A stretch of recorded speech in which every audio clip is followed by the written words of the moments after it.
Telugu Desam party, BJP, Janasena 3 పార్టీలు కూటమి సమావేశాన్ని అనంతపురం జిల్లాలో ఈ నెల 10వ తారీఖున పెద్ద ఎత్తున ఏర్పాటు చేయబోతున్నాం. సూపర్ 6 సూపర్ హిట్ పేరుతో ఏర్పాటు చేస్తున్నటువంటి కార్యక్రమంలో పెద్ద ఎత్తున ప్రజలు పాల్గొనాలని చెప్పి ఆకాంక్షిస్తూ, ఆర్థికంగా ఎన్ని ఇబ్బందులున్నా, ఎన్నో కష్టాలున్నా, ఒక ఆర్థిక విధ్వంసం జరిగినటువంటి ఈ రాష్ట్రంలో గౌరవ ముఖ్యమంత్రి చంద్రబాబు నాయుడు గారు, అటు కేంద్రంలో ఉన్నటువంటి నరేంద్ర మోడీ గారి సహకారంతో ఈ రాష్ట్ర ఆర్థిక పరిస్థితుల్ని ఒక గాడిన పెట్టేటువంటి ప్రయత్నం చేస్తూ ఉంది.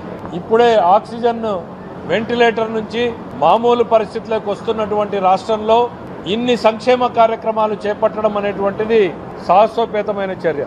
వాళ్ళు 42 లక్షల మందికి తల్లికి వందనం ఇస్తే మనం దాదాపు 64 లక్షల మందికి ఇస్తున్నాం. సంక్షేమాన్ని రెట్టింపు చేశాం. 3000 పెన్షన్ ఇస్తే 4000 చేశాం. సంక్షేమాన్ని రెట్టింపు చేశాం.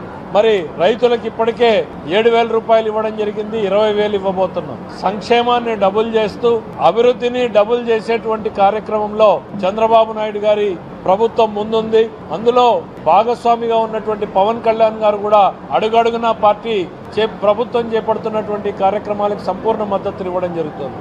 ప్రజలు కృతజ్ఞతా భావంతో ఎక్కడికి పోయినా కూడా నీరాజనాలు పట్టేటువంటి పరిస్థితులు ఉన్నాయి. అనంతపురంలో జరిగేటువంటి సమావేశం అత్యద్భుత విజయవంతమైనటువంటి సభగా మిగులుతుంది అనేటువంటిది ఈ సందర్భంగా తెలియజేస్తున్నాం.